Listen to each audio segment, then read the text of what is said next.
నమస్కారం అండి. నేను డాక్టర్ మోవ శ్రీనివాస్ మాట్లాడుతున్నానండి. బీపీ ప్రాబ్లమ్ అధిక రక్తపోటు ఉన్నవాళ్ళు చాలామందికి మామూలుగా ఏం చెప్తామంటే, "అయ్యా మీరు హాస్పిటల్‌కి డాక్టర్ దగ్గరికి వచ్చినప్పుడు బీపీ ఎక్కువగా ఉండొచ్చు. కాబట్టి మీరేం చేస్తారంటే మీ బీపీని మీరు ఇంట్లో మానిటర్ చేసుకోండి. మీరు ఒక బీపీ మెషిన్ కొనుక్కొని మీరు ఇంట్లో చూసుకుంటూ ఉండండి.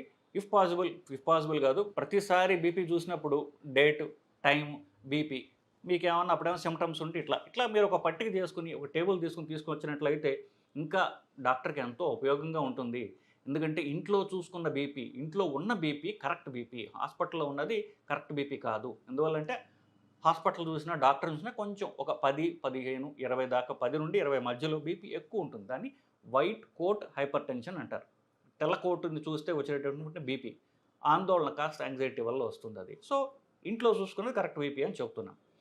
సరే ఇప్పుడు ఇంట్లో చూసుకున్న బీపీ తీసుకొస్తే ఏమవుతుంది? వాళ్ళు 3, 4 సార్లు చూసారు. 3, 4 సార్లు డిఫరెంట్ బీపీస్ ఉంటాయి. సార్ నాకు బీపీ ఒక్కసారి పెరిగిపోతాం, ఒకసారి తగ్గిపోతోంది. ఒకసారి 120 ఉంటుంది, ఒకసారి 140 ఉంటుంది. ఇలా రకరకాలుగా బీపీలొస్తున్నాయి అనేటటువంటిది ఇప్పుడు రెండో ప్రాబ్లమ్. సో, ఇది దీని గురించి మాట్లాడదాం. అంటే బీపీ వ్యత్యాసం ప్రతిరోజు ఎందుకొస్తోంది అనేది. ఇప్పుడు ప్రతి మనిషికి ఒక ఏదో స్టాంప్ ఏసినట్టుగా ఒకే బీపీ రోజంతా ఉండదండి. సో, ఈ అంశాన్ని ఇప్పుడు పరిశీలిద్దాం బేసికల్లీ. మామూలుగా బీపీ మీరు ఒక రోజులో 24 అవర్స్ మీరు మానిటర్ చేసి చూసినట్లయితే బీపీ పొద్దున్న పూట చాలా ఎక్కువగా ఉంటుంది. పోను రోజు పోగా అర్ధరాత్రి 2, 3కి బాగా పూర్తిగా తగ్గుతూ పోతుంటుంది. రాత్రి బాగా తక్కువుంటుంది. పొద్దున్న 4కి మళ్ళీ బీపీ రైజ్ అవ్వటం మొదలెడుతుంది. సడెన్‌గా రైజ్ అవుతుంది. గ్రాడ్యువల్‌గా తగ్గుతూ పోతుంటుంది. అంటే అర్థం ఏంటి?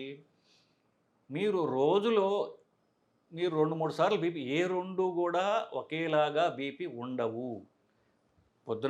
పొద్దున్న టైంలో ఎక్కువుంటుంది. సాయంత్రం టైంలో తక్కువుంటుంది. రాత్రి పోయేసరికి ఇంకా మనం ఎప్పుడైతే పూర్తిగా శరీరం రెస్ట్ తీసుకుంటుందో, శరీరం ఏం చేస్తుందంటే ప్రకృతి సిద్ధమైనటువంటి దాని ఇంటెలిజెన్స్ బాడీలో ఒక రకమైనటువంటి ప్రకృతి ఇచ్చినటువంటి ఇంటెలిజెన్స్ ఉంది మన బాడీలో. మన శరీరానికి ఏం చేయాలో మనం చెప్పక్కర్లేదు కదా! నువ్వు గుండె ఇన్నిసార్లు కొట్టుకో అని చెప్పక్కర్లా, ఊపిరి ఇన్నిసార్లు తీసుకో అని చెప్పక్కర్లా, అన్నిటికీ తెలుసది. మనం సడెన్‌గా పడిపోయామనుకోండి, చెయ్యి ఇట్లా పోయి ఆపుతుంది. ఎందుకు? శరీరంలోనే తనను తాను ప్రొటెక్ట్ చేసుకునేటటువంటి తెలివితేటలు ప్రకృతి ఇచ్చింది. ఆ ఇంటెలిజెన్స్ ఏంటంటే అర్ధరాత్రి ఎప్పుడైతే నిద్రపోతున్నామో నిద్రకి ఆ యొక్క పరమార్థం కూడా అదే.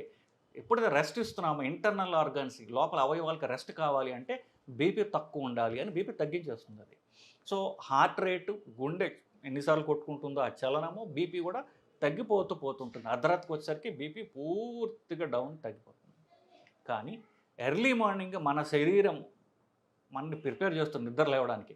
మనం పొద్దున 6కి నిద్ర లేస్తాం అనుకోండి, 4కే అది బీపీ మెల్లగా పెంచడం స్టార్ట్ అవుతుంది. శరీరం మెల్లగా నిద్రలోంచి బయటకు వస్తూ ఉంటే బీపీ పెరుగుతూ ఉంటుంది. మన కళ్ళు తెరిచినసరికి పీక్ బీపీలో ఉంటుంది. అందుకనే ఎర్లీ మార్నింగ్ 4, 5 కొంతవరకు 6 అనుకోండి. ఈ 2 గంటల్లో అత్యధిక బీపీ ఎక్కువగా ఉండడం జరుగుతూ ఉంటుంది. దానివల్ల ఏమవుతుంది? బీపీ రిలేటెడ్ కాంప్లికేషన్స్ ఒకవేళ ఇది నార్మల్ మనుషులకి ఎలా ఉంటుంది? ఎవరికైతే ఎక్కువ బీపీ ఉందో ఆ స్పైక్ ఇంకా ఎక్కువ ఉంటుంది. ఇప్పుడు మామూలు మనుషులకి 150 వస్తే బీపీ జబ్బు ఉన్న వాళ్ళకి అది 170, 180 అలా ఇంకా ఎక్కువ స్పైక్ ఉంటుంది. దానివల్ల ఏమవుతుంది? బీపీ వల్ల వచ్చేటటువంటి కాంప్లికేషన్స్ కామన్‌గా పక్షవాతం, హార్ట్ అటాక్, కంటి రిలేటెడ్ ప్రాబ్లమ్స్ ఇవన్నీ కూడా పొద్దున్న పూట ఎక్కువగా వస్తాయి. ఎందువల్ల? పొద్దున పూట నార్మల్‌గా బీపీ పెరుగుతుంది. బీపీ జబ్బు ఉన్న వాళ్ళకి ఇంకా ఎక్కువ పెరుగుతుంది. దాంతోటి బీపీ వల్ల వచ్చేటటువంటి కాంప్లికేషన్స్ ఆహ్, ఎక్కువ ఎర్లీ మార్నింగ్ ఎక్కువ ప్రాతకాలంలో ఎక్కువగా ఈ కాంప్లికేషన్స్ రావడం అనేది జరుగుతూ ఉంటుంది. సో, నార్మల్ బీపీయే వేవ్ ఏదైతే ఉందో అది ఇంకా పెంచేస్తూ ఉంటుంది బేసికల్లీ. సో, ఇప్పుడు ఇది కంట్రోల్ చేయడం ఎందువల్ల? బీపీ ఎక్కువగా ఎర్లీ మార్నింగ్ ఉంటుంది కాబట్టి మనకు కాంప్లికేషన్‌లు వస్తున్నాయి. ఇంకొక చిన్న అంశం ఉంది దీంట్లో. ఎర్లీ మార్నింగ్ బీపీ ఎక్కువ ఉందంటే ఏమవుతుంది? అది ఆ స్పైక్ ఎక్కువ ఉండటం వల్ల రోజంతా కూడా బీపీ ఎక్కువ ఉంటుంది. అర్ధరాత్రి బీపీ కూడా ఎక్కువ ఎందుకు? మన పైనుంచి తగ్గుతూ పోతుంటుంది కాబట్టి. సో, నార్మల్ మనుషులకి 12 నుండి పొద్దున 4 గంటల వరకు ఎప్పుడైతే బీపీ బాగా తక్కువ ఉంటుందో, బీపీ ఉన్న జబ్బు, రక్తపోటు ఉన్న జబ్బు ఉన్నటువంటి వాళ్ళకి అది తగ్గదు. రాత్రిపూట బీపీ తగ్గదు. రాత్రిపూట బీపీ కూడా ఎక్కువ ఉంటుంది. సో, నార్మల్ వాళ్ళకంటే రాత్రిపూట బీపీ ఎక్కువ ఉండడం వల్ల శరీరంలోని అవయవాలకి రెస్ట్ దొరకదు. ఎందుకు?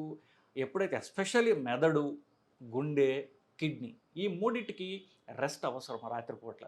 ఆ రెస్ట్ తీసుకోవాల్సిన సమయంలో కూడా అధిక బీపీ కొడుతోందనుకోండి అవయవాల్ని, వాటి డ్యామేజ్ ఎక్కువ జరుగుతుంది. సో, ఈ 3 అవయవాలు రిలేటెడ్ గుండె, మెదడు, కిడ్నీ ఈ కాంప్లికేషన్‌లే బీపీ ఉన్న వాళ్ళలో ఎక్కువ ఉంటాయి. ఎందుకు? రాత్రిపూట కూడా వాళ్ళకి ఆ అవయవాలకి రెస్ట్ దొరకడం లేదు కాబట్టి. సో, బీపీ ప్రాబ్లమ్ ఉన్న వాళ్ళకి అర్ధరాత్రి పూట బీపీ ఎక్కువ ఉంటుంది. దాన్నేమంటారంటే మామూలుగా సైంటిఫిక్ టర్మ్ చెప్పండి నాక్టర్నల్ బీపీ. అంటే రాత్రిపూట ఉండేటువంటి బీపీ ఎక్కువ ఉండడం వల్ల కాంప్లికేషన్స్ ఎక్కువగా వస్తూ ఉంటాయి. సో, ఇది తగ్గించాలంటే మొత్తం మీద పొద్దున పూట బీపీని తగ్గించడం ఒకటే మార్గము. సో, ఇది కాన్సెప్ట్ మీకు నిజంగా చెప్పాలంటే. సో, టిపికల్‌గా మనం పొద్దున్న ఒక టాబ్లెట్ ఏసామనుకోండి, అది 12 గంటలు పనిచేస్తుంది. సో, ఆ టాబ్లెట్‌ని ఈ పొద్దున్న పూట స్పైక్ ఏదైతే ఉందో 5 గంటలకి దానికి యాస్ క్లోజ్ యాస్ పాసిబుల్ వేసుకుంటే మంచిది. సో, నేను పొద్దున్న టాబ్లెటు టిఫిన్ తినేసుకుంటానండి. టిఫిన్ ఎప్పుడు తింటారండి? పొద్దున్న 9కి తింటానండి. మరి టాబ్లెట్ ఎప్పుడు వేసుకుంటారు? నేను 9:30కో, 10కో వేసుకుంటాను. కానీ బీపీ పెరిగింది ఎప్పుడు? పొద్దున్న 5 గంటలకి. మీరు టాబ్లెట్ వేసుకునేది ఎప్పుడు? పొద్దున్న 10 గంటలకో, 9 గంటలకో. 4 గంటల పాటో, 5 గంటల పాటో అత్యధిక బీపీకి మీ శరీరం ఎక్స్‌పోజ్ అయి ఉన్నది. సో, అది డ్యామేజ్ ఎక్కువ కాజ్ చేస్తుంది. సో, పొద్దున్న పూట as early in the morning as possible ఎంత త్వరగా మీరు లేవంగానే టాబ్లెట్ వేసుకోగలరో అంత త్వరగా వేసుకోవడం ద్వారా ఈ బీపీ యొక్క డ్యామేజ్‌ని మీరు తగ్గించుకోగలరు. కొంతమందికి పొద్దున 5కో లేకపోతే 4కో, 6కో లేచి ఒంటేలకు లేచేటటువంటి అలవాటు ఉంటుంది. ఒక 2, 3 సార్లు లేవచ్చు. ఎర్లీ మార్నింగ్ లేచి ఒంటేలకు పోవాల్సినటువంటి అవసరం ఉందనుకోండి, అది మనం వాడేసుకోవచ్చు. ఎలా వాడుకోవచ్చు? పొద్దున్న లేస్తారు, టాయిలెట్‌కి వెళ్తారు, బీపీ టాబ్లెట్ వేసుకొని పడుకుంటారు. పొద్దున్న 4, 5 అయితే గనక. దానివల్ల ఏమవుతుంది? మీ శరీరాన్ని మీరు తెలివిగా మీరు కాపాడుకోగలుగుతున్నారు. బీపీ యొక్క డ్యామేజ్‌ని మీరు తగ్గించుకోగలుగుతున్నారు. అందుకనే బీపీ టాబ్లెట్లు ఎంత త్వరగా పొద్దున పూట వేసుకుంటే అంత మీకు మంచిది. సో, అది ఎర్లీ మార్నింగ్ బీపీ. సో, నేను చెప్పాను వీళ్ళకి ఇప్పుడు 12 గంటలు పనిచేస్తుంది. పొద్దున్న 5కి వేసుకుంటే సాయంత్రం 5కల్లా ఆ టాబ్లెట్ పనిచేయడం అయిపోయింది. దాని గ్యాస్ పెట్రోల్ అయిపోయింది. అది 12 గంటల నుండి 14 గంటలు పనిచేస్తుంది అనుకోండి. సాయంత్రం 5, 7కల్లా బీపీ టాబ్లెట్ శరీరంలో ఉండదు. అప్పుడు ఏం చెయ్యాలి? ఎందుకు?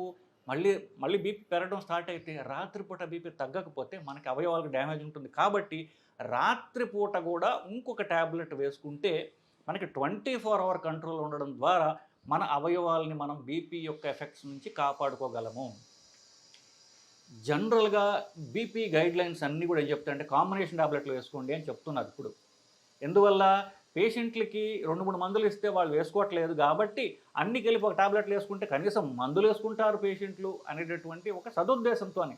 కానీ పర్ఫెక్ట్‌గా చెప్తే పొద్దునకి టాబ్లెట్, సాయంత్రం టాబ్లెట్ వేసుకోవడం ద్వారా మీరు మీ బాడీని ఇంకా ఎక్కువగా ప్రొటెక్ట్ చేసుకోగలరు.